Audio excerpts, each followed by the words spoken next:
This convergence of the honorable parliamentarians of Africa is vital. There is need for legislative attention on the socio-economic and political problems with which the continent has been grappling.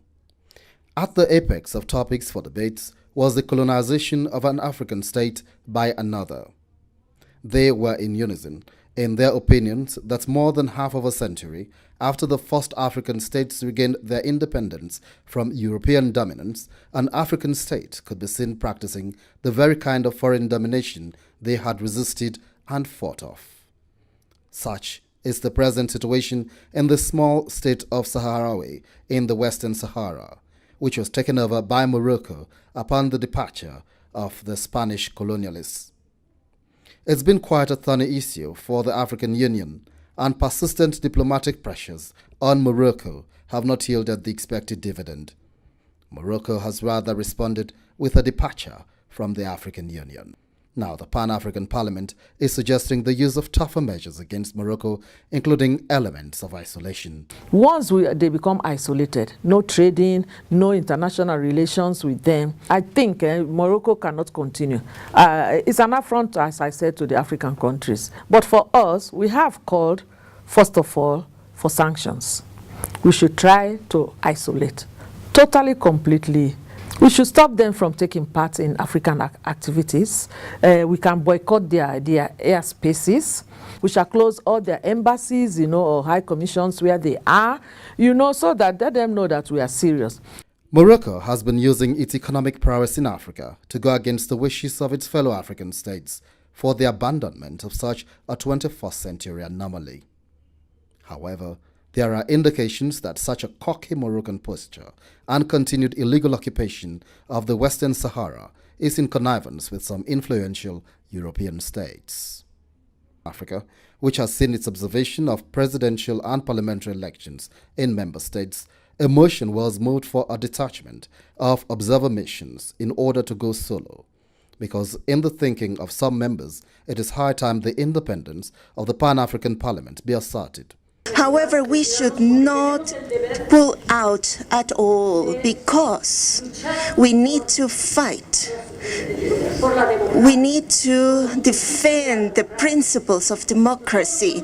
We are the representatives of the peoples of Africa. The peoples of Africa, they need us to be observers. They want us to be there so that the elections will be fair and just, and we need to be witnesses so that we could vouch for transparency, for the observation of human rights, for equity. And so, by no means we should retreat. Because previous encounters have established that the overall pictures of the observer mission do not always express the expected views of those of the Pan-African Parliament. This was a motion that did not meet the concurrence of the entire body. PAP is not independent of the AU. Yeah. We are the legislative arm of the AU. Yes. And we must be seen as a team, to work as a team to fight the issue of Africans in the African continent. Yeah. I will submit that we ask that the welfare of MPs to mission be addressed, and that all MPs and that of mission observers from the AU be on an equal status or level as we go on mission. It is our prerogative, and people should accept, should recognize these reports. Otherwise, our parliament will not be taken seriously. The motion suffered a rejection. It has to be said that amidst the frankness that surrounded the deliberations, the most dramatic moments was with the issue of xenophobia in South Africa. Ghana suggested the transfer of the parliament from South Africa to a more tolerant African state. The reasons: security and safety of members of parliament. This motion received a unilateral response from the parliament's president. It was a single slam of the gravel and the motion was dismissed. Such a unilateral action received a corresponding reaction. South Africa made headlines for the wrong reasons in April this year, with sporadic attacks on foreign nationals. Claims were that these foreigners were taking away their jobs and creating hardship for them in their own country. This has been quite alarming for members of the parliament, who are themselves a huge variety of foreigners.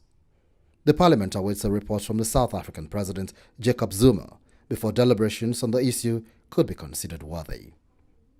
This convergence of African members of parliament manifests a determination for the creation of one Africa with a single voice.